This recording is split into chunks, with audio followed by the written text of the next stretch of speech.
Bonjour à tous, je suis Flamendra, coach de vie et je suis ravie de t'accueillir sur mon podcast Savoure la vie. Si tu cherches à faire la paix avec la nourriture, à bien nourrir ton corps et ton esprit, tu es au bon endroit. Ici, seul ou accompagné, mes invités et moi allons te partager des réflexions puissantes et profondes pour améliorer ta santé et ton bien-être physique et mental.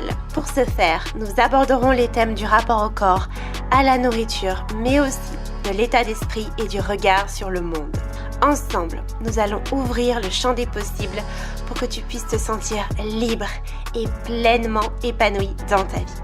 Si tu souhaites soutenir ce podcast, je t'invite à le noter avec 5 étoiles et à le partager autour de toi. Tu peux aussi me retrouver sur mes différents réseaux sociaux sous le nom de Flamendra. Allez, sans plus attendre, c'est parti pour ce nouveau numéro. Bienvenue sur le podcast Savoure la vie. Alors aujourd'hui, je suis avec Laetitia que j'ai rencontrée à un mastermind d'entrepreneurs. Donc Laetitia, bienvenue sur le podcast. Est-ce que tu peux brièvement te présenter pour les personnes qui ne te connaissent pas? Oui, bien sûr. Donc, je suis Laetitia Kirkbride. Je vis à côté d'Avignon. Aujourd'hui, je suis praticienne en biorésonance et je suis naturopathe.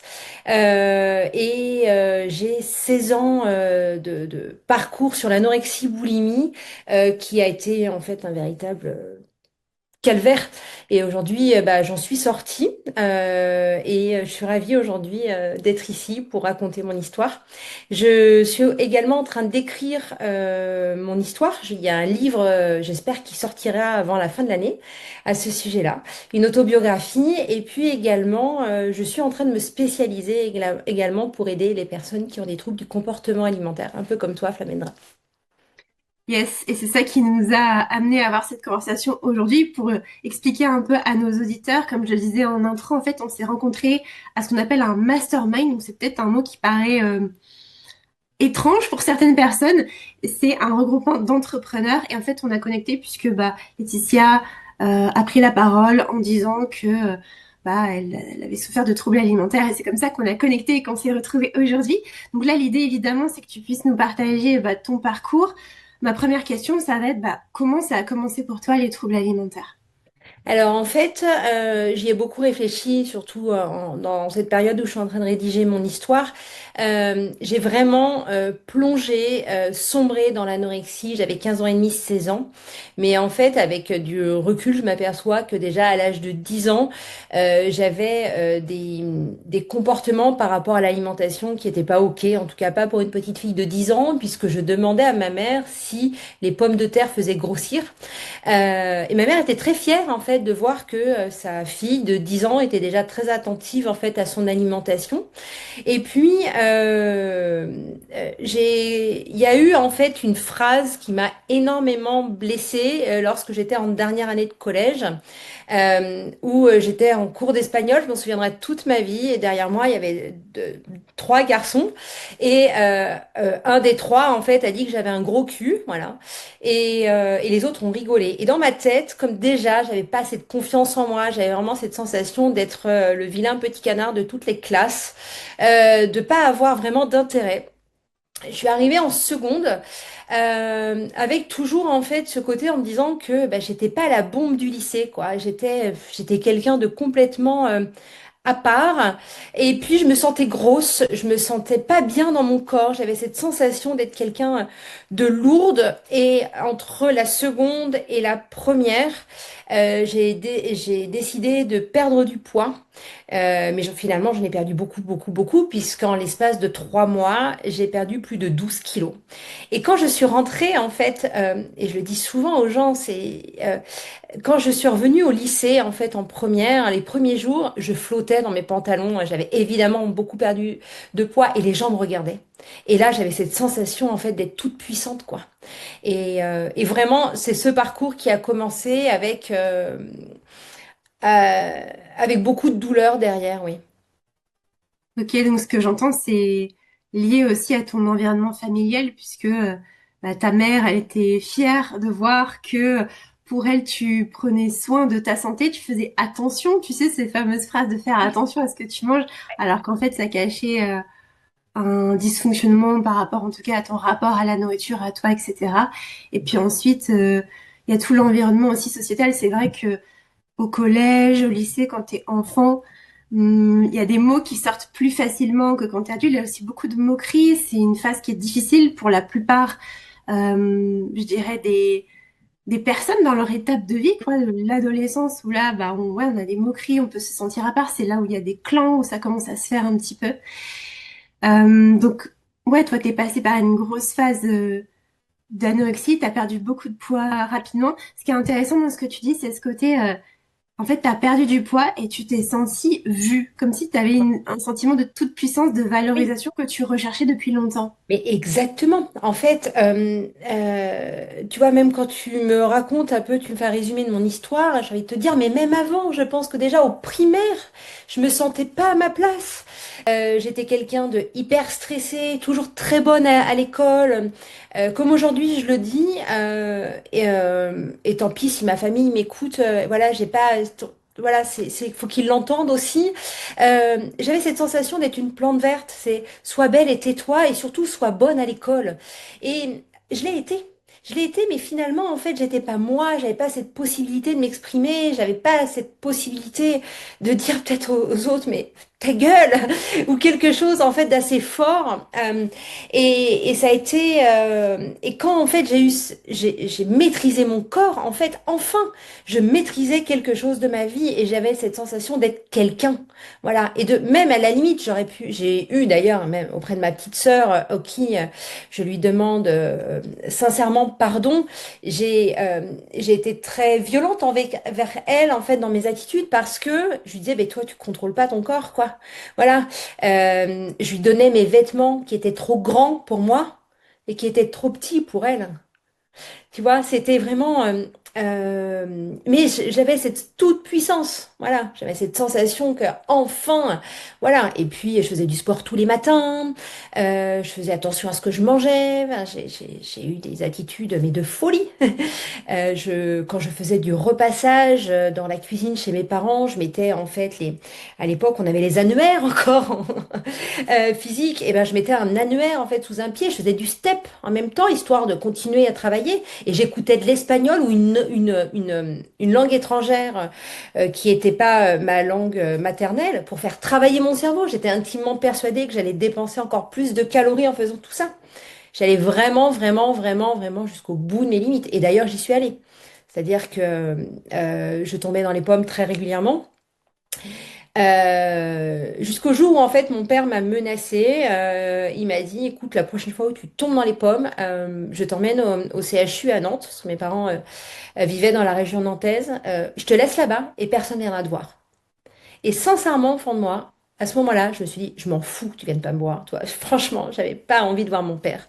Par contre, ne pas voir ma mère et pas voir ma sœur, c'était trop difficile. Et c'est là où malheureusement je suis tombée dans un autre processus qui était la boulimie. Voilà. Parce que j'ai commencé à me remettre un peu à manger, mais avec une grande angoisse, c'était de prendre du poids. Ça a été très difficile à ce sujet-là. Ouais. Yes.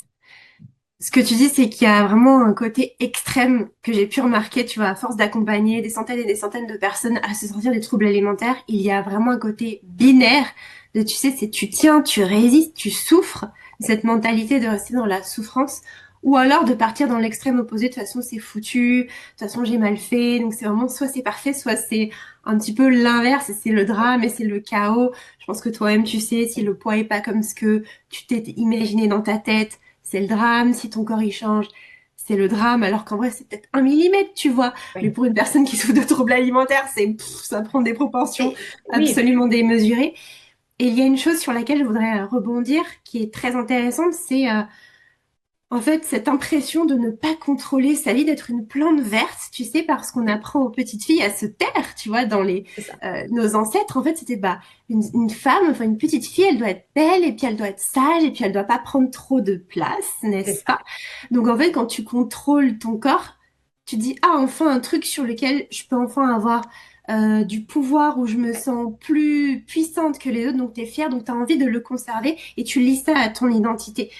Et en fait, c'est de comprendre qu'il est nécessaire de faire le chemin inverse, de réapprendre à prendre sa place, à contrôler sa vie. C'est pas vraiment contrôler, mais c'est redevenir plutôt créatrice de sa vie, Oui. d'une autre manière, retrouver, comme tu as pu le dire, de l'estime, de la valeur autrement que par ce contrôle. Mais déjà, la première étape, c'est de le réaliser. Du coup, j'ai bien envie que tu nous en dises plus sur comment, du coup, t'es tombée dans la boulimie. Tu Hmm. disais que là, il y a une grosse peur de grossir qui est arrivée. Est-ce que tu peux Oui, approfondir? alors en fait, quand je m'abstenais de manger, et en plus, alors moi j'avais une chance inouïe dans mon parcours, c'est que je ne supporte pas les produits laitiers. Et donc je te parle de ça, aujourd'hui j'ai 44 ans, quand j'ai commencé il y a plus de 20 ans, voire presque 30 ans d'ailleurs, c'est terrible. Et en fait, il n'y avait pas autant de produits végétaux qu'il y a aujourd'hui. Donc c'était facile pour moi, en fait. Je mange pas de gâteau, je mange pas ça, il y a du beurre. Oh, pardon, j'ai oublié de te le dire. Donc en fait, c'était facile. Je mangeais pas ou très peu. Donc c'était OK. Et à partir du moment où il a fallu que je prouve à ma famille que j'allais me remettre à manger, j'avais une angoisse pas possible de me remettre à grossir. Et au début, j'ai mangé un petit peu, mais c'était des nuits d'angoisse. J'avais cette sensation la nuit que mes cuisses allaient grossir, que le matin, j'allais plus rentrer dans mon pull, enfin des trucs, mais vraiment comme si, en fait, dans la nuit, j'étais capable de prendre 10 kilos. Et, euh, et à un moment donné, j'ai commencé à régurgiter et je me suis dit, ah, finalement, c'est facile. Je mange, je fais croire aux autres, en fait, que je mange, que tout va bien. Et je vais me faire gerber. Et de là, en fait, j'ai trouvé ça mais hyper agréable au début. Je me suis dit, mais en fait, c'est génial, Laetitia. Tu peux t'enfiler une demi-brioche au goûter avec 1 litre de lait végétal, tu vas tout gerber et tu restes comme ça. Parce que moi, en fait, en étant comme ça, j'étais persuadée, en fait, que j'étais une bombe. Voilà, enfin même, je n'avais pas cette sensation d'être maigre, hein, voilà. Et donc après, c'est devenu compulsif. C'est-à-dire que il y a eu un moment dans ma tête où la bouffe, parce que j'appelle pas ça manger finalement, c'est bouffer, parce que finalement, en fait, il n'y a rien de plaisir dans ce moment-là. Même si on a cette sensation, enfin moi j'avais cette sensation par moment de me dire, mais non, je me fais plaisir en fait. Je prends 2 sandwichs sur le trajet entre la fac et mon appart. C'est hyper agréable, c'est bon. En fait, non, c'est pas. Aujourd'hui, quand je sais quand je mange ou je trouve quelque chose d'agréable, à l'époque, ça n'avait pas une vocation à me faire plaisir. Et c'est devenu tellement compulsif que je me levais la nuit chez mes parents. Je piquais des petites choses en fait dans le frigo, c'est-à-dire que genre ma mère avait fait un rôti, il restait 8 tranches, j'allais en manger que deux. Voilà, ou une et demie. Et je prenais celle du dessous pour pas trop que ça se voit. Et puis, au fur et à mesure, je faisais ça, pareil dans les paquets de gâteaux, etc. Et puis, personne disait rien chez moi. C'est-à-dire que personne un jour m'a pris entre quatre yeux en me disant, Laetitia, ça suffit, faut arrêter là. Non, non, non, en fait, c'est voilà. Même pire, mes parents à une période ont été intimement persuadés que j'étais envoûtée. On a été voir des magnétiseurs parce que je disais à tout le monde que c'était pas de ma faute. J'arrivais pas à garder, je vomissais, etc., etc. Bon, à savoir que j'ai un papa alcoolique quand même, hein. Donc en fait, aujourd'hui, je suis capable de dire qu'on avait chacun en fait notre addiction, et que finalement, peut-être même que dans ma famille de quatre, entre ma mère et ma sœur, on avait peut-être aussi chacun une autre addiction différente. Celle de ma sœur étant beaucoup plus soft que nous trois. Et euh, c'est devenu en fait de plus en plus intense. Où une fois, je me suis levée la nuit pour me faire à manger. Et parce que c'était pas possible de faire autrement. C'est-à-dire que dans mon corps, c'était en lutte. À un moment, j'ai dit, c'est pas grave, je me lève, j'ai faim. Parce que quand t'as pas mangé ou que t'as vomi avant, ton corps, il te réclame. À un moment, il te dit, hey, faut que je mange. Donc, je descendais dans la cuisine et je me suis servi, en fait, enfin, j'ai mis au micro-ondes, en fait, un bol de lait végétal et je l'ai fait trop chauffer. Voilà. Parce que mon kiff, c'était que ça fasse une sorte de peau, en fait, sur ce lait. Et quand je l'ai sorti, comme le micro-ondes était relativement assez haut, j'ai renversé ce bol sur ma chemise de nuit. Et j'ai eu tellement honte, en fait, de pas. Enfin, voilà, que vite, je suis retournée me coucher avec cette chemise de nuit, en fait, brûlante sur mon corps. Et le lendemain matin, quand je me suis levée et que j'ai voulu enlever cette chemise de nuit, en fait, le tissu était collé à ma peau. Et je l'ai dit à personne. Voilà. J'ai fini par aller voir une voisine, parce que c'était en plus en plein été, donc c'était très très douloureux sur ma hanche, avec le soleil qui tapait voilà, dessus, et je suis allée la voir pour qu'elle me fasse du tulle gras, etc. Mais mes parents qui travaillaient ne l'ont pas su. En tout cas, pas de suite, en tout cas. Ouais. Et Yes. après, ça a été, les années suivantes, ça a été encore plus intense quand j'ai commencé à vivre seule, puisque chez mes parents, je devais peut-être j'étais au lycée encore dans les dernières années. Ça s'est amplifié au moment où j'ai commencé à préparer mon bac aussi, où là, même ma mère participait finalement à mes boulimies, hein, pas volontairement, mais elle m'achetait en fait des paquets de cacahuètes, des paquets de chips, des paquets de curly. Et pendant toutes mes études, en fait, pendant toutes mes révisions, j'avais mes paquets à côté et je mangeais. Puis après, je prenais du soda et j'allais me faire vomir. Puis je recommençais, etc. Et puis comme ça se passait pas très bien chez mes parents, j'allais chez mon copain travailler à Nantes. Je rentrais le week-end. Et puis quand ensuite j'ai eu mon appart sur Nantes, ma mère participait aussi aux courses d'une certaine manière. Et des plats qui auraient dû en fait être pour toute la semaine duraient de quelques heures en fait. Voilà. En tout cas, ce que tu mentionnes, c'est qu'il y a quand même beaucoup de honte, tu vois, autour de cette thématique, Oui. encore même aujourd'hui, même si ça se démocratise. Là, sinon on ferait pas ce podcast toutes les deux et on ferait pas ce métier toutes les deux. Mais ces comportements avec la nourriture, ils cachent des choses beaucoup plus profondes que juste un rapport à la nourriture. Ça cache un rapport complexe à soi. Donc ça, je Oui. pense que tu nous en parleras un petit peu plus après. Et tu disais aussi que la boulimie c'est aussi, quand tu le découvres, tu as l'impression que c'est un peu la lune de miel. Tu sais, c'est comme quand tu perds du poids et que tu te dis c'est génial, j'ai enfin trouvé le truc. Tu sais, au début, tu as vraiment cette Ouais. C'est impression. ça, Tu te dis, mais oui. ça y est, moi, j'ai trouvé le truc, je suis trop forte. C'est ça. J'essaie de hacker mon corps et mon cerveau. Non, en fait, là, les gens qui nous écoutaient, je vous le dis direct, il n'y a pas de hack. Il n'y a pas de hack. Arrêtez de chercher à hacker votre corps et votre cerveau. Votre corps aura toujours raison, il vous rattrapera. Et là, en fait, c'est ce qui s'est passé. C'est juste ton corps qui s'est dit, ok, bah là on est en mode survie. Là en fait tu nous nourris pas assez, donc on a besoin de se nourrir. Ce n'est pas un craquage, ce n'est pas qu'on perd le contrôle, ce n'est pas qu'on manque de volonté. C'est juste le corps qui reprend ses droits. Souvent un exemple que je prends avec mes clientes, c'est je leur dis imagine si là je me prive d'air et que j'essaie de pas respirer pendant une minute. Qu'est-ce qui se passe?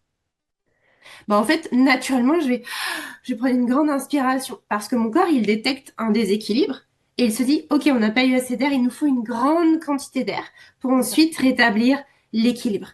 Eh bien, c'est la même chose avec la nourriture. Quand le corps détecte un manque, il va en fait le rétablir. Bon, c'est des zones du cerveau, hein, c'est la partie primitive du cerveau qui se déclenche. Et puis, il y a la même chose avec le fait de se faire vomir. C'est ce que tu disais tout à l'heure de, ah bah en fait, je peux manger ce que je veux et je grossis pas. Et je reste comme ça. Et tu avais l'impression aussi d'être une bombe et ça, je trouve ça trop intéressant comme parce que quand on est dans les troubles alimentaires, on peut avoir tellement une vision de soi qui est distordue, mais c'est un truc de fou. Vraiment, on se dit, mais je suis trop bien. C'est paradoxal parce que je pense que tu devais voir que tu étais maigre, mais en même temps, tu te trouvais bien. Mhm. Et c'est pareil avec le corps qui se ralentit petit à petit, où on a l'impression que on est en forme, mais en fait, finalement, on est fatigué. Finalement, bah, je sais pas, on perd ses règles, ou il y a des dérèglements Oui. hormonaux, on perd ses cheveux, on perd sa joie de vivre, on perd ses intérêts, on se sent vide, on, tout nous stresse, on s'isole. Ça, c'est des signes à ne pas négliger. Il y en a d'autres, mais là, j'ai fait un grand résumé. Euh, et oui, et c'est difficile, enfin, les crises sont difficiles, et puis après, forcément, ça affecte aussi le corps. Le fait de tout ressortir, bah, ça affecte l'œsophage, ça affecte l'intestin, etc. Les dents. Les dents, ouais, carrément, tout ça. Moi, aujourd'hui, j'ai beaucoup de parodontie en fait, hein. Ma gencive s'est énormément rétractée avec des trous à la base des dents où il a fallu mettre des composites. Et on m'a fait remarquer, oui, on m'a dit en fait toute cette acidité pendant toutes ces années parce que au moment où j'étais vraiment dans l'anorexie, la boulimie forte, mon objectif était toujours en fait de vomir tant que je n'ai pas sorti de la bile, tant qu'il n'y avait pas du jaune dans les toilettes. Je devais continuer à ingurgiter du liquide et continuer à me faire vomir. Donc en fait, j'ai obligatoirement en fait enfin j'ai beaucoup en fait brûlé ma bouche et mon œsophage. Puis bon également évidemment mon estomac et tout ce qui est autour quoi. Oui. Oui. Et merci de le dire parce que l'entendre, je pense que ça peut aussi faire prendre conscience aux gens. Parce que quand t'es dedans, t'es tellement, tu sais, dans ton engrenage. Et puis tu te dis aussi qu'il n'y a pas d'autres possibilités en fait. Tu sais, t'es tellement habitué à faire comme ça que tu peux te dire, ouais, ouais, il y en a qui l'ont fait, mais ils sont différents ou c'est plus facile pour eux. Non, non, je vous assure, les gars, c'est pas différent. On est tous des humains. On est bien sûr qu'on est différents, mais on est tous les mêmes. On a tous une bouche, deux yeux, un cerveau, tout ça. Oui.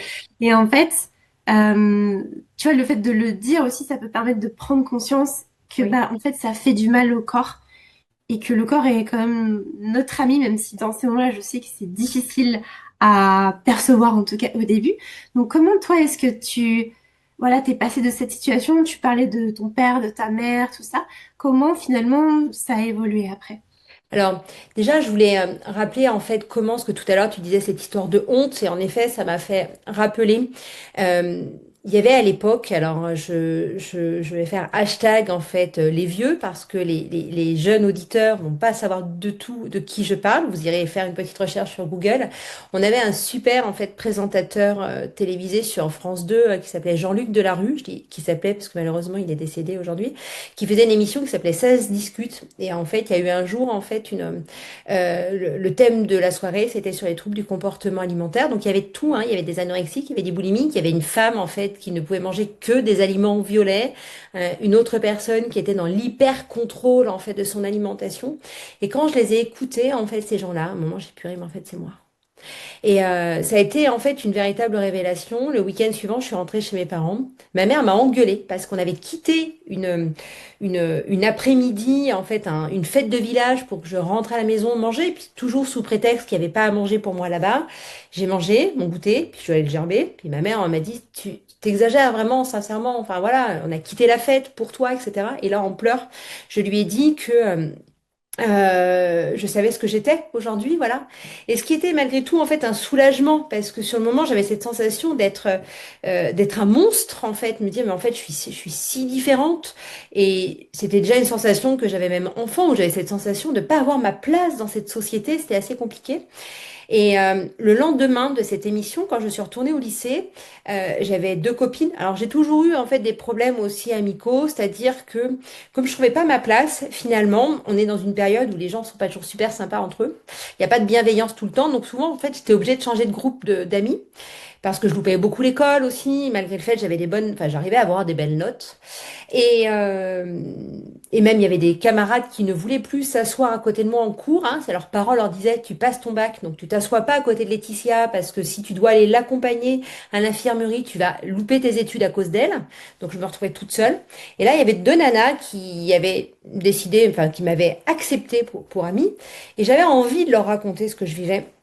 Et donc j'arrive et je commence à lancer le sujet en leur disant, vous avez vu l'émission?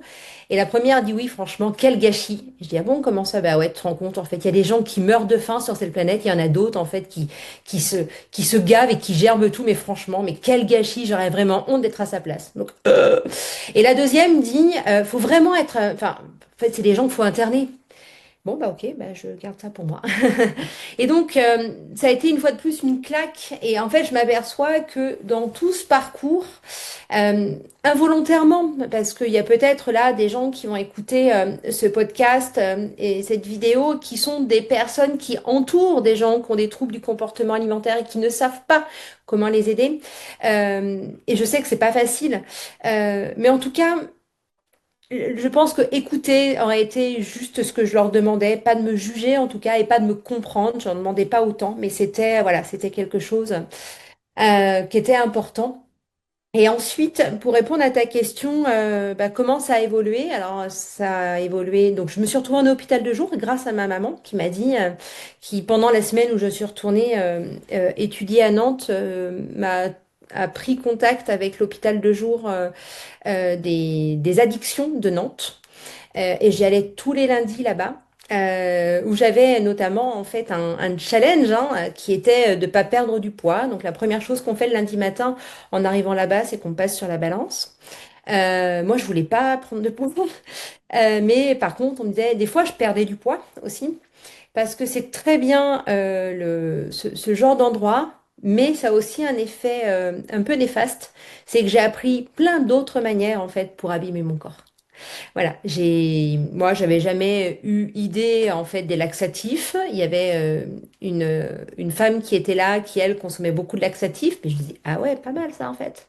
Tu manges et en fait tu vomis pas. Voilà. Il y en a une autre qui se faisait vomir avec sa brosse à dents. Pareil, j'avais jamais eu ce genre d'idée. Et des fois, ben voilà, ça m'a traversé l'esprit aussi de me dire, je vais essayer, voir si finalement je laisse encore un peu moins d'aliments dans mon corps. Malgré tout, le théâtre m'a beaucoup aidé sur cette période-là.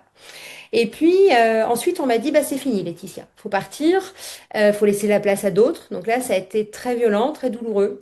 J'ai trouvé une super psy à Nantes qui m'a beaucoup aidée, notamment à travailler en fait sur ma confiance en moi et également être capable de prendre de la distance par rapport à certains événements. Notamment, j'ai loupé ma première année de fac, où pour moi j'avais cette sensation en fait que enfin, ma carrière professionnelle était totalement finie.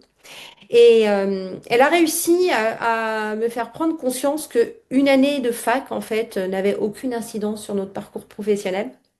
Elle m'a dit, si vous voulez, on en reparlera dans 5 ans et vous verrez en fait que voilà, ça se verra pas.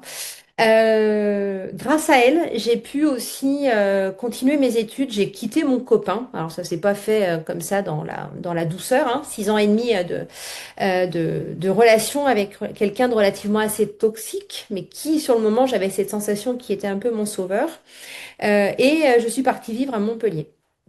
Et de là, en fait, ce qui a commencé à se mettre en place, c'est que finalement à Montpellier, personne ne me connaissait et que je pouvais me créer un nouveau personnage. Alors, pareil, hein, c'est pas la meilleure solution, mais ça m'a aidé en fait un peu à travailler sur moi.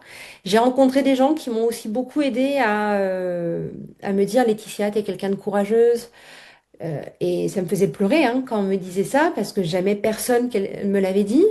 Et je disais, waouh, en fait, mais pour de vrai, vous pensez vraiment que je suis ça? Euh, le parcours a été vraiment semé d'embûches. Ça n'a pas été si facile. Et ce qui m'a vraiment aidé au fur et à mesure, c'est aussi euh, travailler beaucoup en fait sur l'image de moi, mais pas l'image en fait physique, mais vraiment en fait ce que j'étais capable d'apporter, ce que je pouvais m'apporter à moi, travailler sur ma confiance en fait. Et puis vraiment me détacher de cette image que le corps physique n'est que révélateur de ce qu'on est à l'intérieur, quoi, vraiment. C'est hyper intéressant ce que tu as dit et tu as cité 2 fois le terme de confiance en soi, en fait, que la clé, elle réside là, de retrouver confiance en fait en qui tu es. Oui, Et tu disais aussi que quand on te disait que bah, tu étais courageuse, d'avoir juste de l'écoute, ça c'est des choses qui sont tellement importantes et c'est souvent des choses qui manquent aux personnes qui souffrent de troubles alimentaires parce que totalement. souvent elles grandissent dans des environnements familiaux dysfonctionnels. Donc là, on n'est pas en train de juger les parents, de dire qu'ils sont bons ou pas bons, hein. De toute façon, c'est possible binaire, on a tous nos parts d'ombre et de lumière. Ce que j'essaie d'expliquer, c'est que souvent, ce sont des enfants qui n'avaient pas des parents qui avaient une grande intelligence émotionnelle, qui n'étaient pas présents. Et en fait, il y a un gros trauma, il y a un gros vide à ce sujet qui fait que toi, bah après, tu sais pas qui tu es, tu sais pas trop prendre ta place, tu as tendance à te perdre dans les besoins des autres, du coup, à complètement t'oublier. Tu me diras si ça te parle. En général, ça parle. Et puis en fait, il s'agit de te reconstruire. C'est intéressant ce que tu as dit aussi, de changer de ville, changer de lieu. Alors attention, ça fait pas tout, hein, mais ça peut grandement aider parce qu'il y a besoin, je pense, de s'éloigner aussi du cocon un peu familial, de Ouais. l'identité que tu t'étais créée, tu sais, de la petite fille, quoi, pour en fait devenir cette femme qui se crée sa vie, qui se crée son environnement, qui gagne confiance. Et effectivement, quand tu changes d'endroit, bah, tu peux, entre guillemets, t'as parlé de personnage, mais je dirais même, c'est plus oser plus pleinement être toi, oser prendre ta place. Pour moi, c'est vraiment un terme, je trouve, qui regroupe un peu ce que ça veut dire sortir des troubles alimentaires. C'est Oui, vraiment, bien on sûr. peut employer d'autres termes de se réaligner, prendre sa place, oser, se retrouver soi. Je dirais que c'est vraiment ça les clés. Et comme tu l'as hyper bien dit, c'est pas du tout une question d'apparence, c'est pas du tout une question de nourriture, c'est une question sortir aussi un peu du mode bon élève, tu sais, qui applique tout à la lettre, qui fait bien ce qu'on lui dit théoriquement, mais qui prend sa place dans le vrai monde. En tout cas, c'est super parce que je vois que tu as eu un parcours au départ plutôt clinique, après tu as eu une psy, après du coup tu as un peu fait ton cheminement en changeant d'endroit, Ouais. et tout ça, ça a été des étapes, j'imagine. Oui, oui, tout à fait. En fait, il y a eu, là, évidemment, 16 ans d'histoire, en fait, ne peut pas se résumer en un podcast. Mais oui, il y a eu tout ça. Il y a eu des moments de rechute aussi. Et où, à l'époque, moi aussi, je me disais, j'y arriverai jamais. C'est un peu ce que je te partageais tout à l'heure en coulisses Flamendra. En fait, à l'époque, quand j'écrivais, j'ai beaucoup écrit aussi, hein, ça m'a beaucoup, beaucoup, beaucoup, beaucoup aidé. C'est-à-dire qu'il y avait des fois des envies très, très, très intenses le soir, quand j'étais dans mon lit, de me relever pour aller manger.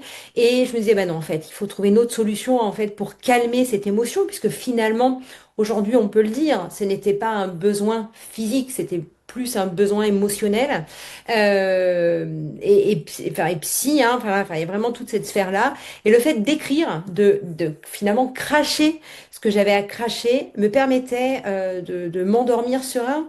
Et surtout, ça avait l'avantage aussi de me dire le lendemain matin, ah, j'ai réussi. J'ai enfin réussi une fois. Ça voulait donc dire également dans mon cerveau si j'ai réussi une fois, j'y arriverai plusieurs fois.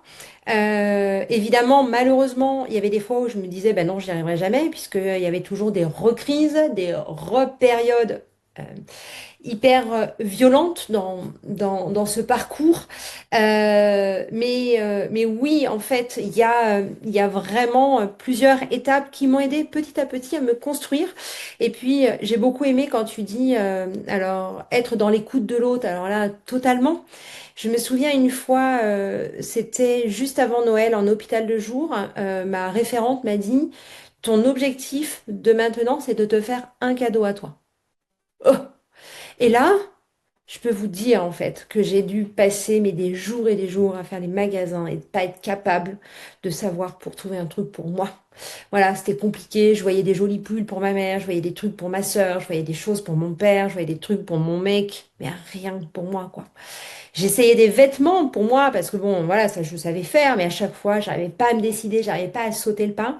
Et en fait, cette robe, je l'ai plus, mais en fait, je pourrais encore la redessiner en fait, comme si elle était encore hier en fait dans mon placard, une robe en marron, enfin vraiment, voilà. Et je l'ai gardée super longtemps. Elle était vraiment un super symbole pour moi de me dire, enfin. Je pense à moi, mais ça m'avait aussi fait prendre conscience que pendant toutes ces années, je n'ai pas pensé à moi. Et en effet, j'avais un vocabulaire qui était mais hyper lisse, hein, c'est-à-dire que aujourd'hui, même en consultation naturo-biorésonance, je peux dire des gros mots. Et pour moi, ça fait partie de mon vocabulaire. Et même au contraire, c'est assez amusant, mais des fois, j'aime en dire des gros mots parce que je dis, ça veut donc dire que je suis là, ici et maintenant, et que je suis présente et que je suis là. Voilà. Et donc ça, c'est hyper important et ça fait vraiment un bien fou. C'est ça, on sent que ça fait du bien quand tu le dis, j'adore.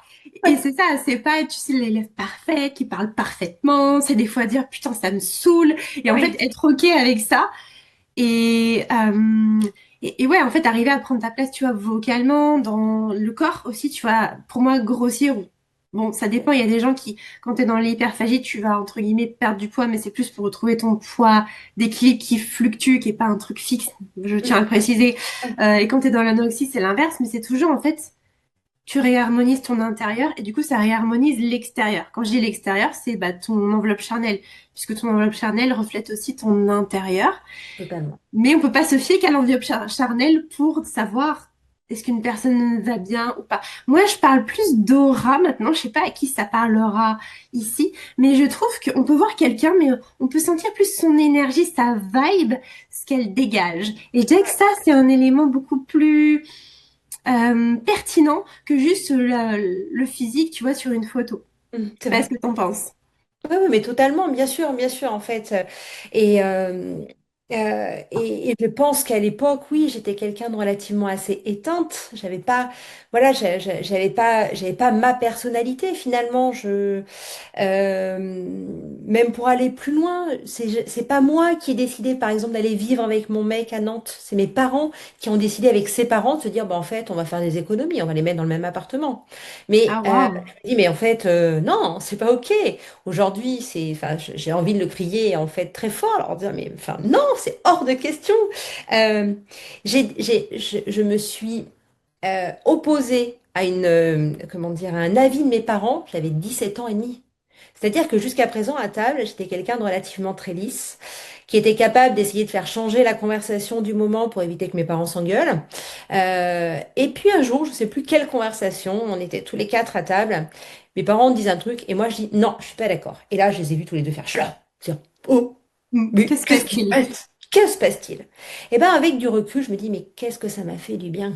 Ça m'a fait du bien enfin de pouvoir dire je suis Laetitia, j'ai des opinions, j'ai des avis. Je ne suis pas obligée d'aller toujours dans votre sens. Ça a été très difficile, hein. Je me suis bon, fâchée avec certaines personnes qui sont venues, d'autres moins. C'est pas grave en fait, hein, voilà. J'ai osé aussi avec le temps écrire même à ma grand-mère pour lui dire en fait que certaines de ses attitudes avaient été blessantes pour moi. Quelque temps plus tard, elle m'appelle, elle me dit, tu sais, tu m'as fait beaucoup de mal à m'écrire. Ouais, mais moi, ça m'a fait beaucoup de bien. Oui, tu as parlé d'écrire le journaling, mais aussi, tu vois, écrire déjà peut-être ce qu'on pense et après simplement le partager à Oui, autrui. Et comme tu dis, en fait, chaque être humain a ses opinions, mais tu as appris à les réprimer. C'est-à-dire que depuis ta tendre enfance, on t'a appris à être la médiatrice, tu sais, celle oui, qui apaise les tensions, qui se met au milieu, parce que tu as un profil empathique. Enfin, moi, là, je fais une généralité de tous les profils que j'ai pu accompagner, qui est pour moi l'archétype de la personne qui souffre de troubles alimentaires. C'est souvent des gens très brillants, très intelligents, mais aussi très empathiques, du coup, oui, qui focus sur les autres. Et puis, bah toi, t'as appris en fait à ta famille à ne pas dire les choses, à te taire, à être d'accord, mm, à rendre service.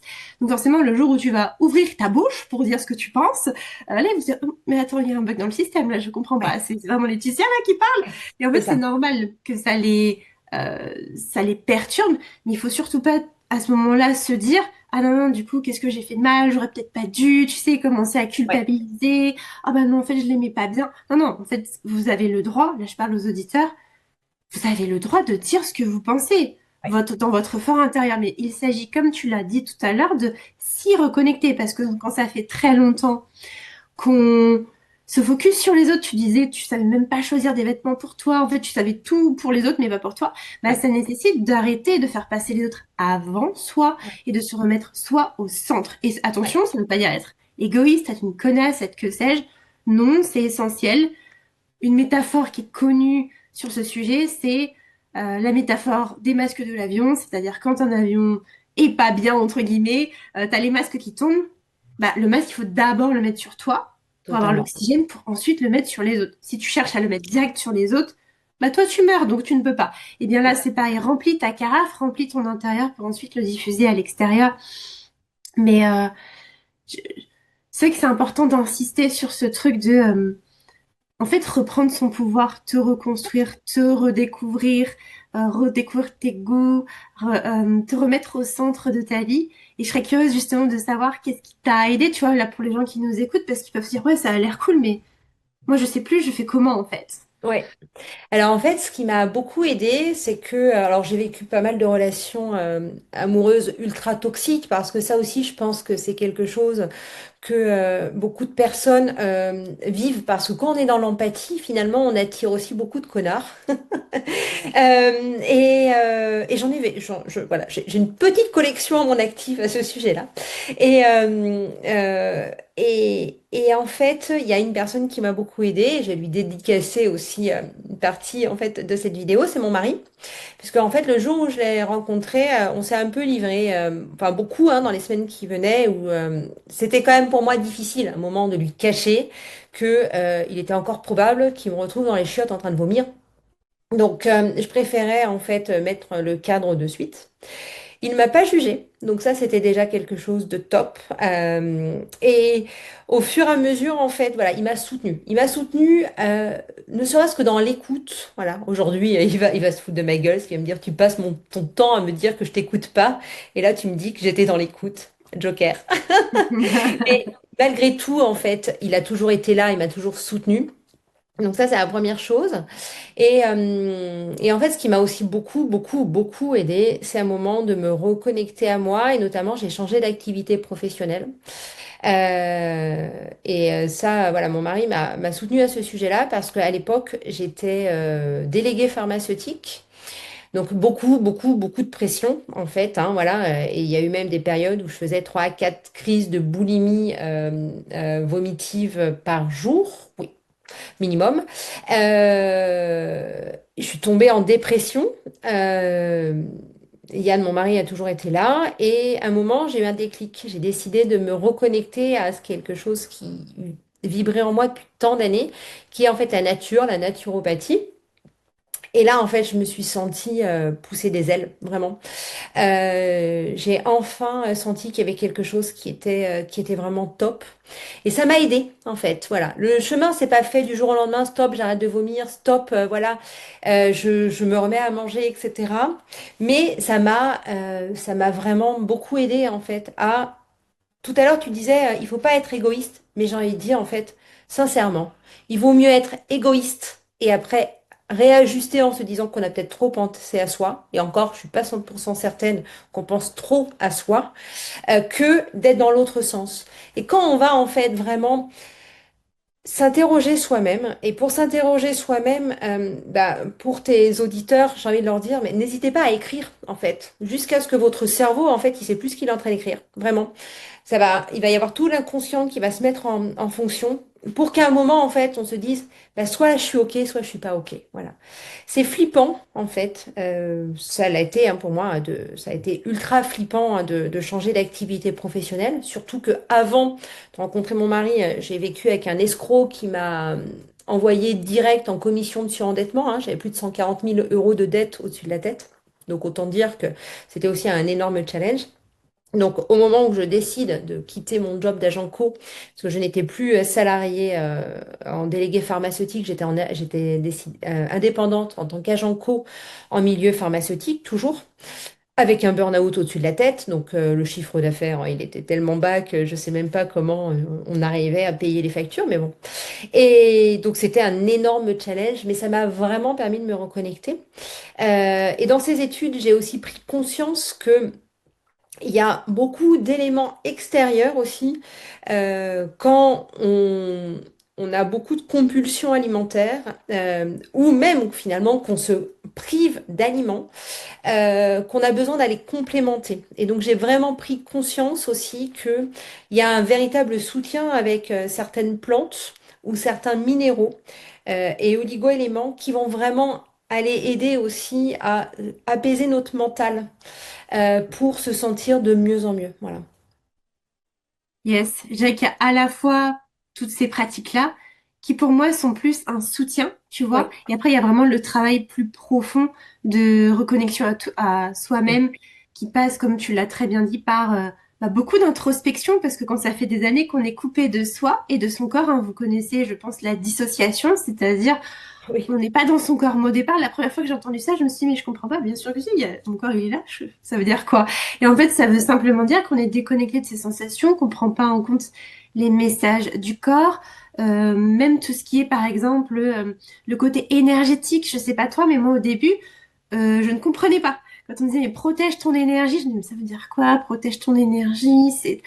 En fait, c'est avant tout, je dirais, poser ses limites. C'est-à-dire se demander, bah, tiens, là, est-ce que cette personne, elle me fait du bien?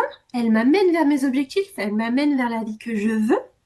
Ou à l'inverse, est-ce que ça me draine? Est-ce que je suis dans la lutte, dans la résistance? Est-ce que je me plie en quatre et je me dis, il faut absolument que je dise oui parce que sinon, elle va plus m'aimer, sinon je suis pas une bonne personne, patati patata.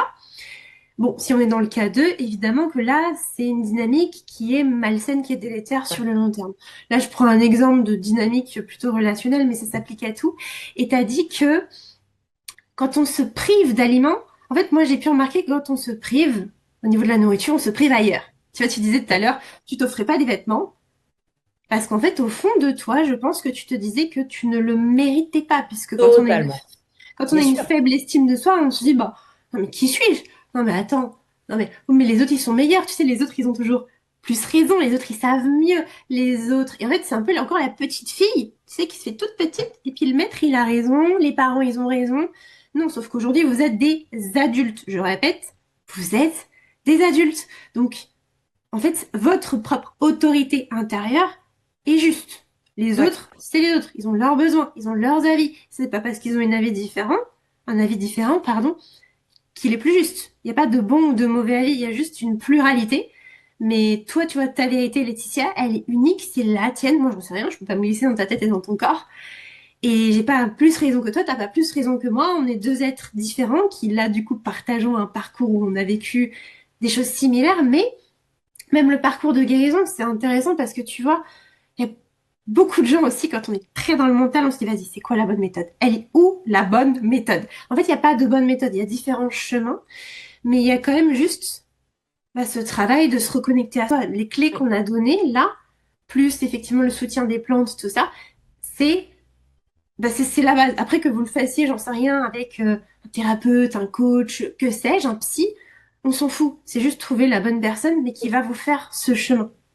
Et oui, et même dans les psys, hein, voilà, moi aujourd'hui, je peux le dire haut et fort, hein, j'ai consulté des très très bons psys, mais j'ai aussi consulté des grosses brêles, hein. Voilà, c'est-à-dire que, mais voilà, non mais voilà, enfin, faut être clair.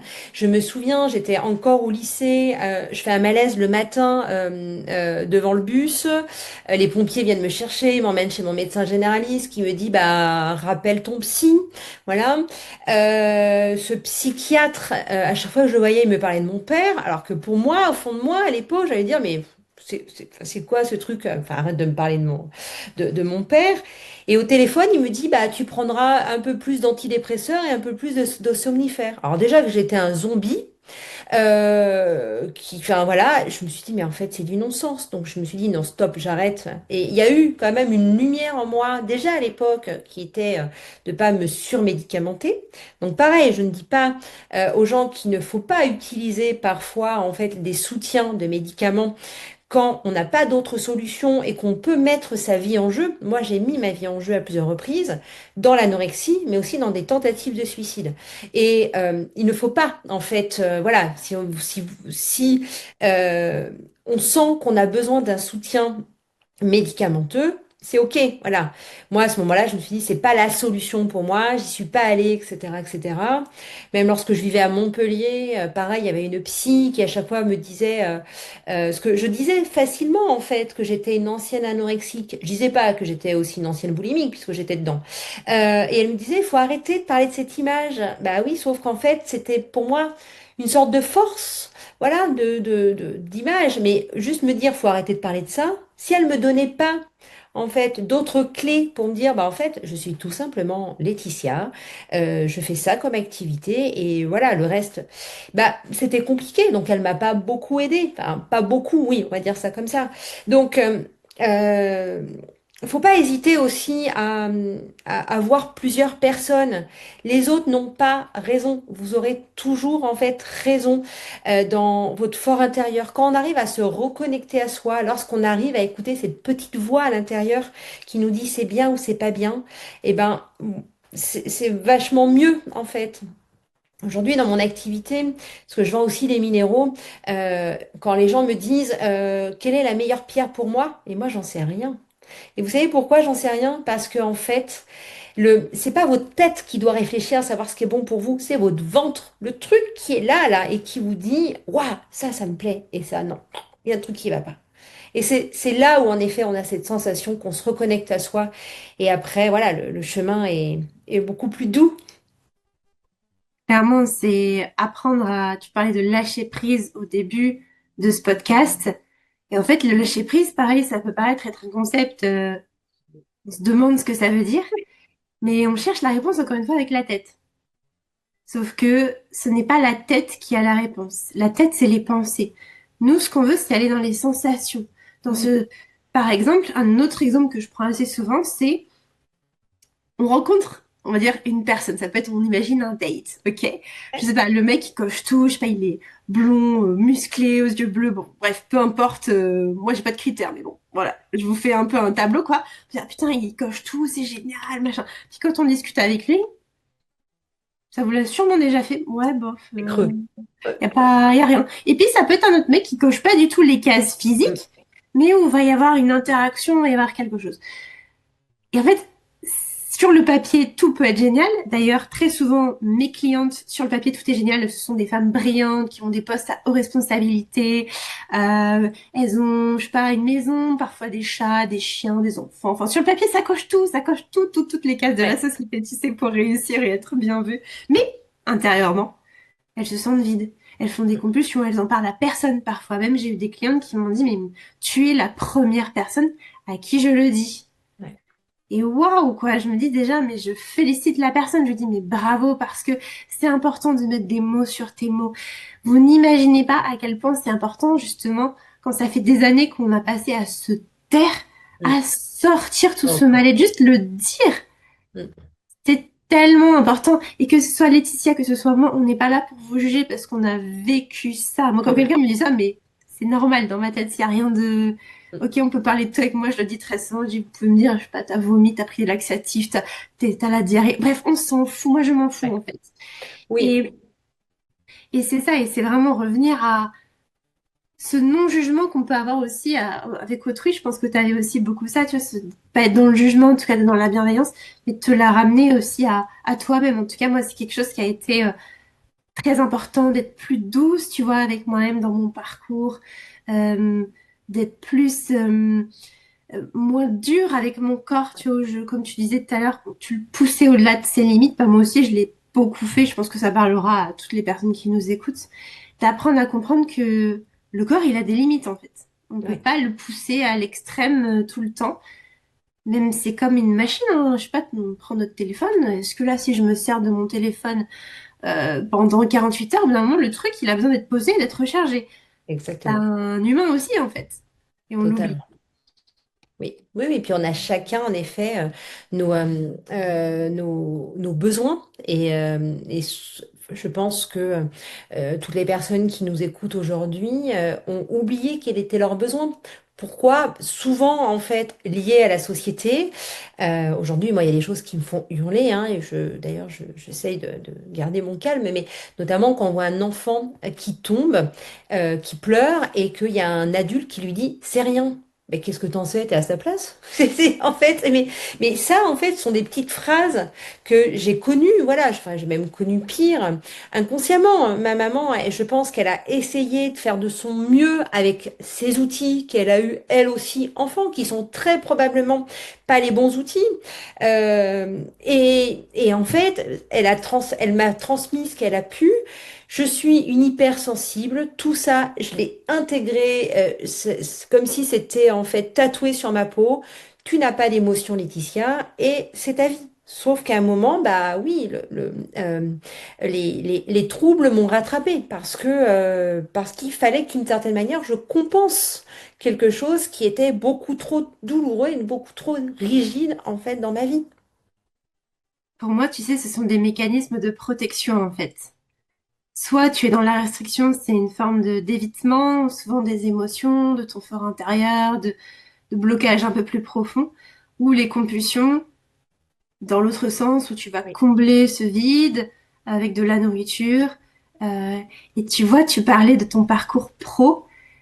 Ce qui est trop intéressant, c'est qu'en fait, la vie professionnelle, ça représente quand même une grande partie de notre vie, de notre existence. Et quand t'es pas bien dans ta vie pro, ça va se refléter aussi bah, dans ton comportement quand tu es seul chez toi. C'est pour ça qu'il y a beaucoup de gens, tu sais, ils rentrent, ils font des crises alimentaires. Alors, parce qu'il y a des déclencheurs en amont hein, dans la journée ou les jours passés, mais souvent il peut y avoir aussi un désalignement global de la vie, c'est-à-dire un partenaire toxique, un environnement de travail qui correspond pas. Ça peut être aussi tellement d'autres choses. ouais, Euh, Travailler aussi au sujet de l'intelligence émotionnelle, c'est-à-dire apprendre à comprendre ses émotions. Tu vois, moi, pour ma part, je ne savais pas ce que c'était qu'une émotion. J'ai dû apprendre même ce que ça voulait dire l'intelligence émotionnelle, et ça, c'est hyper important euh, de comprendre en fait son fonctionnement, mais ce sont des choses qu'on nous apprend pas. totalement. Mais même pire, hein, moi, pendant toutes ces années où j'ai travaillé pour ce grand laboratoire pharmaceutique, j'avais l'impression en fait que j'avais réussi ma vie, que tout était parfait. Mais en fait, il y avait une telle pression que j'avais même pas conscience en fait que je m'écoutais pas. Mais au fur et à mesure, malgré en fait ce compagnon un peu toxique, peut-être que la chose positive qui m'a apporté dans ma vie, c'est de m'avoir ouvert au développement personnel. J'ai lu beaucoup de livres en fait sur du coaching. Alors certains positifs, d'autres pas. Parce que le développement personnel, pour moi, il y a quand même une grosse partie aussi à mettre à la poubelle, parce que finalement, ce sont des injonctions, lâcher prise, mais quand tu sais pas ce que ça veut dire, lâcher prise, en fait, ça veut strictement rien dire. Et puis quand tu n'y arrives pas, tu as l'impression d'être une grosse merde. Comme aussi, il faut se mettre des objectifs, un tableau de bord, etc. Mais oui, ok, mais en attendant, il faut que ça résonne avec toi. Parce que si finalement ce sont des objectifs qui sont pour les autres, c'est toujours pas ok. Et moi, dans cette période-là, je gagnais très très bien ma vie. Et j'avais cette sensation, un peu comme à l'époque où je suis arrivée au lycée avec mes 12 kilos de moins, là, que enfin, j'avais réussi ma vie et qu'on me regardait parce que je pouvais. Alors, par contre, je lâchais beaucoup de pognon, hein, c'est-à-dire que j'offrais des cadeaux à tout le monde, je t'invitais au resto, je payais le carburant pour sortir. Enfin voilà, en fait, un peu en mode, je paye mes amis. Voilà. Bon, d'ailleurs, c'est ce que j'ai fait, mais euh, et, et en fait, il m'a vraiment fallu du temps pour comprendre que ce travail n'était pas OK pour moi. Parce que, une fois de plus, j'avais, comme tu l'as fait remarquer aussi, Flamendra, j'avais pas ces émotions. J'avais décidé, enfin, c'est pas volontairement, mais en fait, que non, en fait, tout était bloqué, j'étais dans, dans quelque chose de très rude, vraiment. Ouais, c'est trop intéressant ce que tu dis parce qu'on est de nos jours dans une société très mentale, tu sais, qui valorise ça. T'es incité aussi à, tu sais, avoir un métier, je sais pas, médecin, j'ai des trucs un peu ingénieur où tu gagnes bien ta vie. Sur le papier, ça fait bien. Mais en fait, le travail, c'est de se demander, en fait, est-ce que j'aime ma vie? Est-ce que c'est ma vie de rêve? Déjà, c'est quoi ma vie de rêve? Je pense qu'il y a beaucoup de gens, ils se posent même pas la question. Ils sont tellement matrixés par le système que ils se rendent pas compte. C'est ce que tu disais, tu te rendais même pas compte, en fait. Parce que c'est comme quand tu es par exemple dans les TCA, tu te rends même plus compte. Oui, Parce que tu es tellement en mode pilote automatique que tu te poses plus de questions. Et tu vois, moi, en coaching, mon rôle, c'est de poser des questions profondes et puissantes pour permettre justement à la personne de cultiver son propre discernement, de se reconnecter à elle, en fait, de revenir à l'intérieur d'elle. C'est pas moi qui vais donner les réponses. Alors évidemment, en tant que mentor, je donne des clés, je donne des outils pour accélérer, tu vois, la guérison. Mais c'est important que la personne, que ce soit via du coaching ou autre chose, elle apprenne à revenir à l'intérieur, qu'elle se fasse confiance. Parce que se faire confiance, c'est pas demander tout le temps l'avis de attends, de Micheline, de l'autre, elle a fait comment. C'est en fait, moi, qu'est-ce que je veux? Et au départ, si la réponse c'est j'en sais rien, c'est normal. ouais. Votre cerveau, il va mettre du temps, il n'est pas habitué. Mais à force de vous poser ces questions, de vous mettre dans de nouvelles situations, de faire des changements, là, c'est génial par rapport, tu vois, à ton conjoint qui t'a ouvert au développement personnel. Et bien sûr, c'est comme dans tous les milieux, il y a des charlatans, il y a du bon, il y a du moins bon, bon, bref. Mais je pense que toi, comme les personnes qui nous écoutent, moi, ma croyance, c'est que ce sont des gens hyper intelligents qui sauront faire le discernement de tout ça, qui sauront faire des choix justes, mais c'est être moins dans la tête pour faire ses choix, être plus dans son cœur. Ouais. Et être dans son cœur, c'est plus pas chercher A plus B, est-ce que c'est bien, il y a tant de trucs, machin, mais juste qu'est-ce que je ressens en fait, tiens, ça me parle, il y a un élan, il y a une émotion, il y a un truc qui résonne ou pas. Tu sais, Ouais. mon tout premier coach, en fait, quand je l'ai découvert, en fait, je me suis dit, waouh, ça me parle ce qu'il dit. Je sais pas, j'aime bien. J'aime bien. Et il y en avait plein d'autres qui étaient beaucoup plus expérimentés que lui, machin. Mais c'était lui. Et Ouais. c'était vraiment une question d'intuition, de connexion au cœur. Et moi, j'ai toujours fait mes choix comme ça. Et ça m'a toujours apporté. De toute façon, je pense que tous les choix que l'on fait nous apportent, Oui, quels qu'ils totalement. soient. Ouais, non, mais totalement. Et ce que je voulais ajouter aussi, c'est que il y a beaucoup d'addictions en fait qui entourent les TCA auxquelles on ne pense pas toujours. Et moi, je m'en suis aperçue il n'y a pas très longtemps finalement. J'ai dit, ah mais oui, à l'époque, à un moment, je vomissais moins, mais par contre, j'avais tendance à consommer beaucoup plus d'alcool. Et puis, quand je dis beaucoup plus, c'est qu'il y avait des soirées le week-end où franchement, voilà, la cigarette aussi, voilà. J'étais capable en soirée quasiment de fumer 2 paquets de cigarettes. J'ai eu aussi des comportements addictifs au niveau de relations sexuelles. Il y a eu une période, après avoir quitté mon premier compagnon, où, alors je le disais avec beaucoup de fierté, et aujourd'hui je le dis avec humour, parce que de toute manière, ça fait partie de ma vie, mais à l'époque, j'étais fière de dire qu'il y avait un homme dans mon lit le vendredi soir, le samedi et le dimanche qui n'étaient jamais les mêmes. Sauf qu'avec du recul, en fait, ce n'est pas de la fierté. Je me faisais une fois plus du mal parce que je me considérais pas. Enfin, voilà, il y a un moment donné, voilà, c'était. Mais j'étais dans des comportements addictifs. Toujours dans l'extrême aussi. Il n'y avait pas de juste équilibre. C'est pas juste je bois un verre de champagne en soirée et tout se passe bien et je fume une cigarette, voilà, parce que je fumais un peu à l'époque. C'est en fait, je bois jusqu'à ce que je ferme les yeux pour traverser la route. Enfin, des choses en fait qui étaient quand même hyper dangereuses.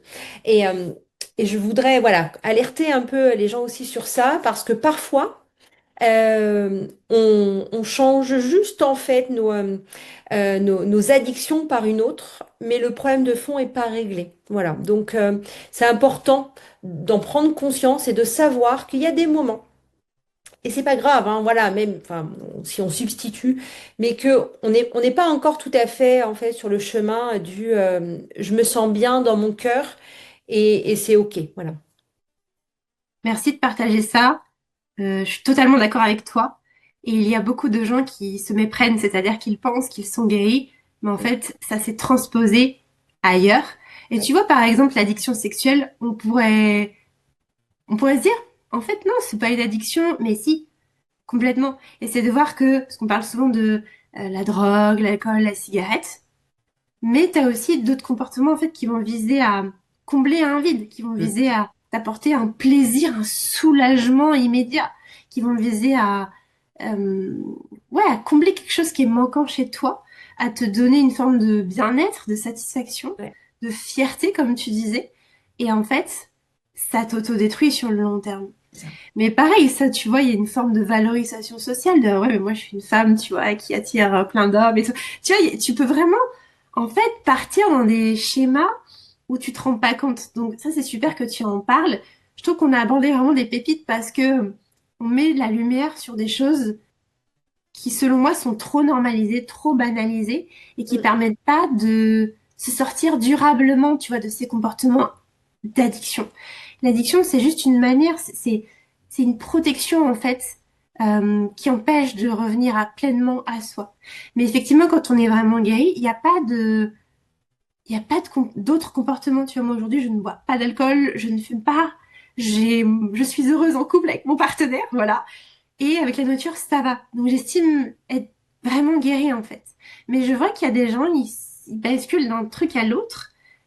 Euh, et comme tu dis, c'est d'en prendre conscience. Et après, pas de se flageller pour ça, mais de te dire, OK, Oui. qu'est-ce que je fais avec ça, en fait? Ouais, Et c'est souvent exactement.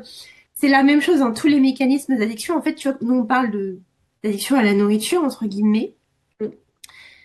Mais pour s'en sortir, c'est toujours le même principe, en fait. C'est revenir à être créateur de ta vie pleinement, je dirais. Je sais pas ce que t'en penses. Mais Ta vision. totalement. Mais bien sûr que oui. Je suis totalement d'accord. C'est important. Et à toutes les personnes qui nous écoutent, j'ai envie de vous dire que vous êtes tous uniques et merveilleux. Et que ça, c'est hyper important que vous le sachiez. Et que s'il y a des gens autour de vous qui vous le disent pas, bah vous avez le droit de vous le dire, en fait. Voilà. Et pareil, ce n'est pas être égoïste, c'est pas être égocentré, vraiment. On est tous uniques et merveilleux. Et on a tous, en fait, si on est tous sur cette planète, déjà, c'est qu'en fait, on a un chemin à faire et qu'on a un message à porter. Et que cette unicité fait de nous, en fait, des gens brillants et merveilleux. J'adore. Je valide à 3 milliards de pourcents. Ouais, ouais, c'est clair. C'est clair qu'on a tendance à l'oublier, tu sais, ou le dire aux autres, ou le penser, mais Ouais. pas se le dire à soi. En fait, c'est hyper important de se le dire à soi-même. Même si au départ, ça vous paraît bizarre, euh, ça peut être juste se dire, bah, peut-être que, tu vas rajouter un petit peu de peut-être que Mm. Peut-être que je suis belle, tu vois. Peut-être que je suis incroyable. Si au départ, pour le cerveau, c'est un petit peu trop Oui. difficile de dire je suis belle, je m'aime, parce que le but, c'est pas forcément ça. Mais de rajouter une tournure qui est un peu plus neutre, qui résonne un petit peu plus, d'avoir des mantras qui, ça aide. Alors, ça fait pas tout, mais ça aide Ouais. grandement. De reprogrammer son dialogue intérieur de je suis nulle, tu sais, je suis nulle, je suis pas assez intéressante, je suis pas assez belle, je suis pas assez ceci, pas assez. Je sais pas si ça te parle, Bien mais sûr. très souvent, en tâche de fond, c'est ça. Et en fait, c'est se reconnecter à... Non, vous êtes puissante, bordel. Vous êtes Ouais. sur cette terre, comme tu dis. Bah, en fait, si vous êtes sur cette terre, vous avez rien à prouver parce que vous existez et par le simple fait que vous existez, vous avez votre valeur, votre unicité. Ça, c'est Ouais. important de s'en rappeler. Donc, ouais, c'est cool que tu le diffuses. C'est important parce que ça a été aujourd'hui, c'est quelque chose qui est très, comment dire, qui a beaucoup de puissance en fait dans mon corps et dans mon cœur. Et que je pense, j'aurais eu tellement envie de crier à l'époque et que j'avais pas cette possibilité. Et, euh, et oui, aujourd'hui, en fait, je suis capable de me regarder dans la glace et me dire, putain, tu déchires, Letty. Vraiment. Voilà. Grave, je suis trop d'accord. Et, et aujourd'hui, hein, moi j'ai un petit garçon qui a 7 ans et demi et je lui dis, mais très très très souvent, qu'il est beau, qu'il est intelligent, qu'il a beaucoup de capacités. Et très régulièrement, le soir avant de s'endormir, je lui dis, Sian, n'oublie jamais que tu es beau, intelligent et que tu as plein de capacités en toi. Voilà, c'est très important. Et quand on n'a pas eu cette opportunité qu'on vienne de nous nourrir de l'extérieur, eh ben, on a le droit de se nourrir soi. Et j'insiste vraiment sur le fait que non, ce n'est pas être égoïste ou égocentré, vraiment. Clairement, non, c'est se valoriser, en fait, c'est se reconnecter à sa valeur, qu'on est tous géniaux. Mais géniaux, ça veut pas dire correspondre aux critères de la société. Ouais.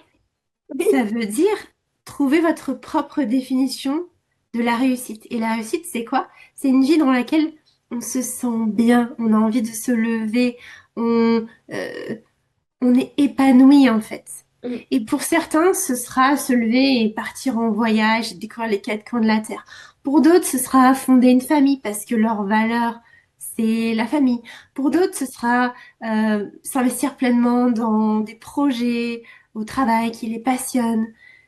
Et en fait, c'est juste se comprendre qu'on est tous différents et que c'est pas parce que quelqu'un a quelque chose et que nous on l'a pas qu'on est en dessous. Parce que peut-être que pour cette personne, c'est quelque chose qui est très important pour elle dans sa vie, dans son prisme de la réussite, et que pour nous moins. Et c'est pas grave en fait. Bien Mais c'est sûr. vraiment voir la vie comme une forme de nuance qui a pas mieux ou moins bien, mais c'est vraiment apprendre à se connaître parce que quand on ne se connaît pas, en fait, on vit selon les dogmes de la société dont tu parlais Ouais. tout à l'heure, des injonctions de ah bah il faut que moi je sois mariée, il faut que j'ai je sais pas une grosse voiture, il faut ah putain je l'ai pas, vas-y je suis en retard, oh j'ai pas d'enfant je suis en retard. Tu vois, peut-être que toi t'en veux pas, en fait. Peut-être que toi C'est c'est pas ça. ton truc. Oui. Oui, oui. Alors d'ailleurs, moi là-dessus, j'ai une super anecdote qui fait souvent un peu rire. C'est que à l'âge de 25 ans, j'étais ni mariée, j'étais pas en couple pour de vrai et tout. Et ma mamie me fait une réflexion en me disant, bah, peut-être falloir que tu te dépêches. Et ça m'a tellement saoulée, je dis, mais en fait, mamie, ne m'attends pas parce que j'aime les femmes. Donc ça l'a un peu choquée. Et moi, je suis repartie en riant dans ma tête, comme ça. Parce que, en fait, je me suis dit, mais allez vous faire foutre. En fait, je décide de ma vie. Et quand, voilà. Et quand j'ai eu mon fils, j'avais 37 ans, on m'a dit, bah, il était temps. Mais il était temps de quoi? J'ai dit, tu sais, si j'avais fait un enfant à 25 ans, je l'aurais fait avec la mauvaise personne. Donc aujourd'hui, je serais divorcée. Enfin, j'aurais mon enfant, en fait, à mi-temps, là. Enfin, what?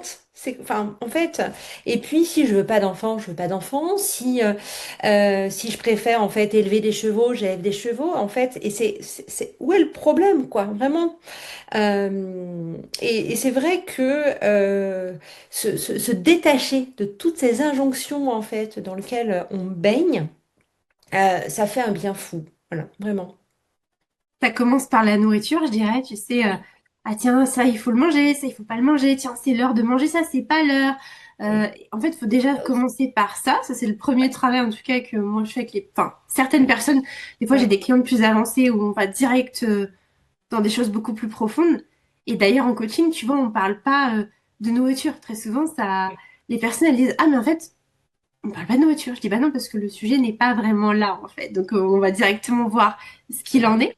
même s'il y a des croyances sur la nourriture qui sont à déconstruire, le plus gros n'est pas forcément là.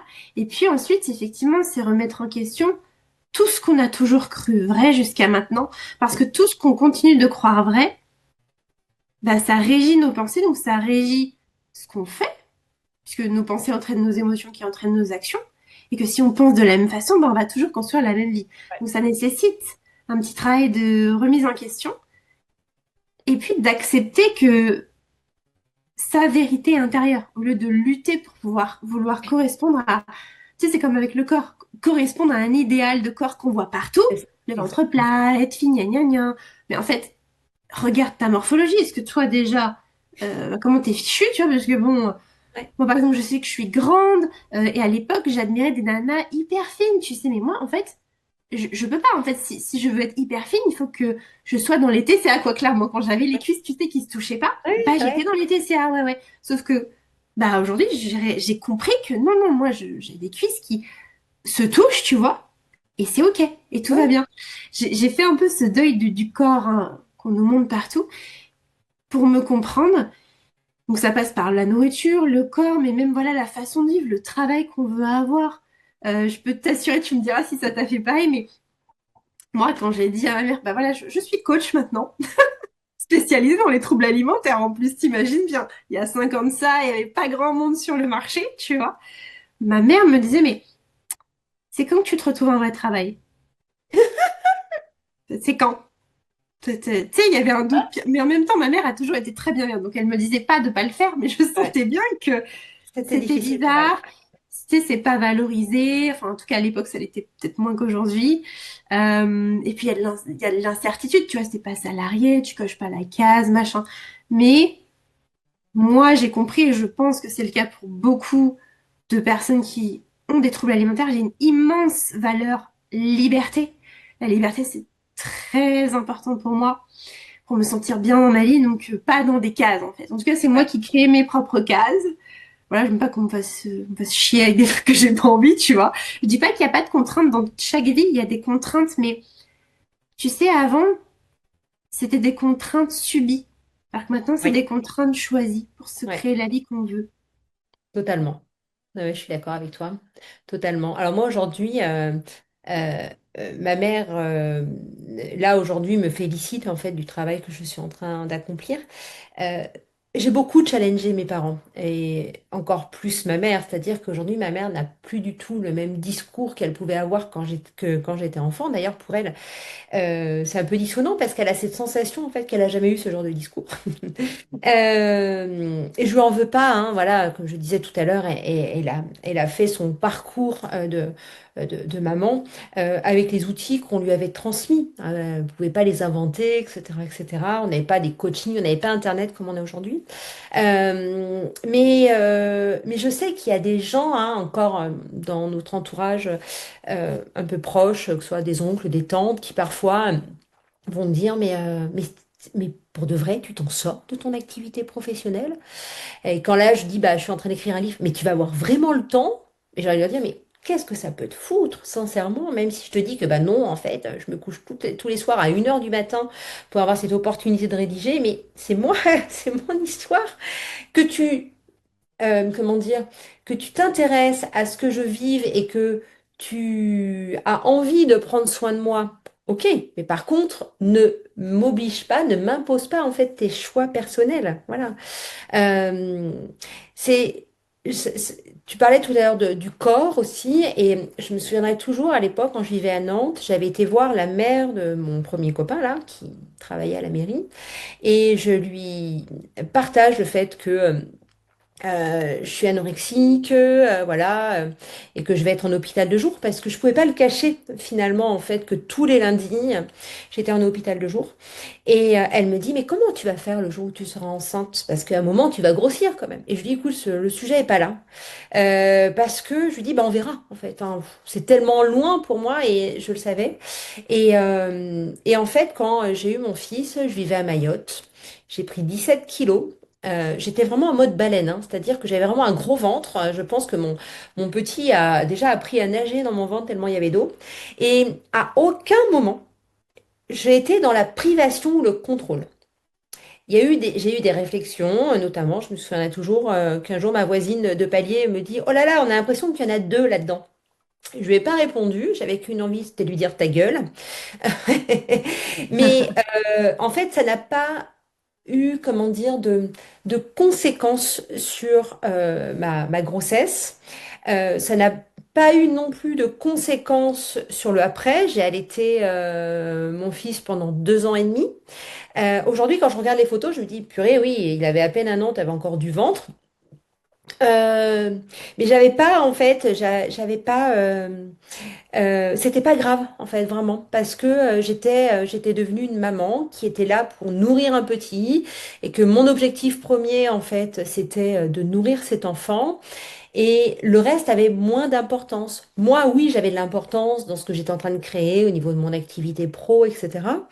Mais en tout cas mon image corporelle vraiment voilà c'était vraiment très très loin en fait de mes priorités vraiment. Yes, parce que tu avais mis plus de sens, tu vois, tu étais en train de devenir maman, donc il y avait un shift aussi d'identité, et tu mets du sens, tu vois, c'est comme un outil puissant, c'est vraiment de mettre du sens sur sa souffrance.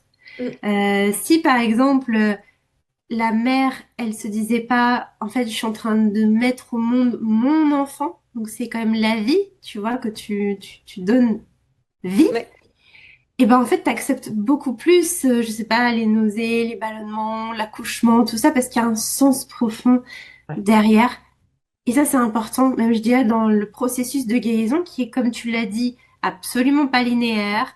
Donc ça veut dire que si il y a des choses qui se reproduisent, des compulsions, c'est pas un retour en arrière, c'est juste vous avancez, mais ça fait ça en fait. Ça Ouais. fait pas comme ça. De toute façon, aucune évolution n'est Non. 100% linéaire. Mais le fait, tu vois, de mettre du sens, avoir un pourquoi profond, c'est tellement important. De savoir pourquoi on fait les choses, qu'est-ce que ça va nous amener plus tard, qu'est-ce qu'on a envie de construire.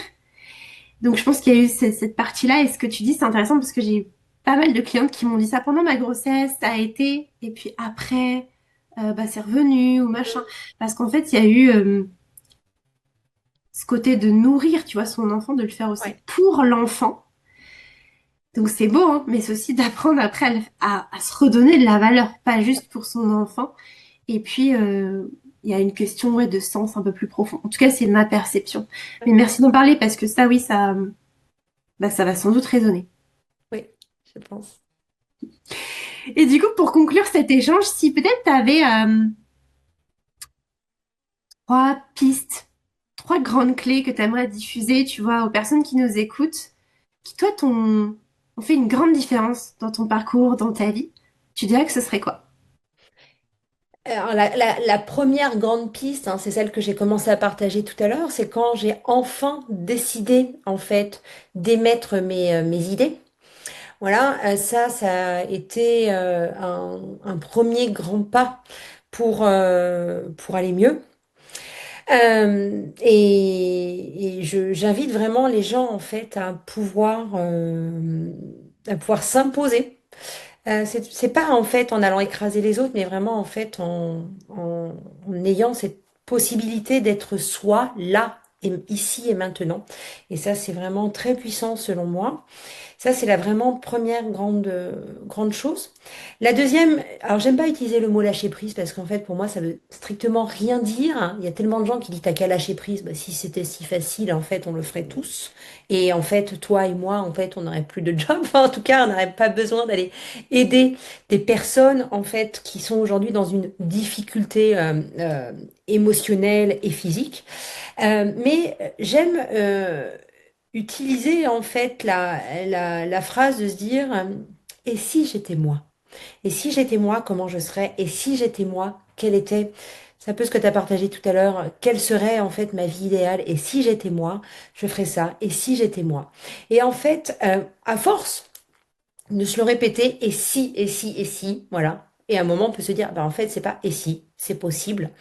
Et puis, la dernière grande piste aussi que j'ai envie de partager, et parce que pour moi, c'est une vraie valeur d'espoir, c'est la vie n'est pas linéaire, en effet. Il faut pour certaines personnes du temps, pour d'autres moins. Ne pas se comparer aux autres non plus. Voilà, on ne fera jamais en fait d'une graine de poirier des cerises. Voilà, donc déjà en fait, hein, pareil, on ne peut pas tous se comparer. Toi, Félindra, t'es grande, moi je suis la taille standard du Sud, c'est-à-dire je fais 1,65 m. Donc en fait, voilà, je suis pas hyper grande, je suis pas petite, mais je suis pas grande. Donc on peut pas se comparer. Euh, Faut vraiment, en fait, au fur et à mesure, en fait, avancer. Et il y a aussi quelque chose, ah oui, que j'avais envie de partager, c'est qu'à un moment, en fait, quand j'ai voulu réapprendre à manger, parce que quand finalement, en fait, on engloutit, on ne sait plus à quel moment, en fait, c'est juste.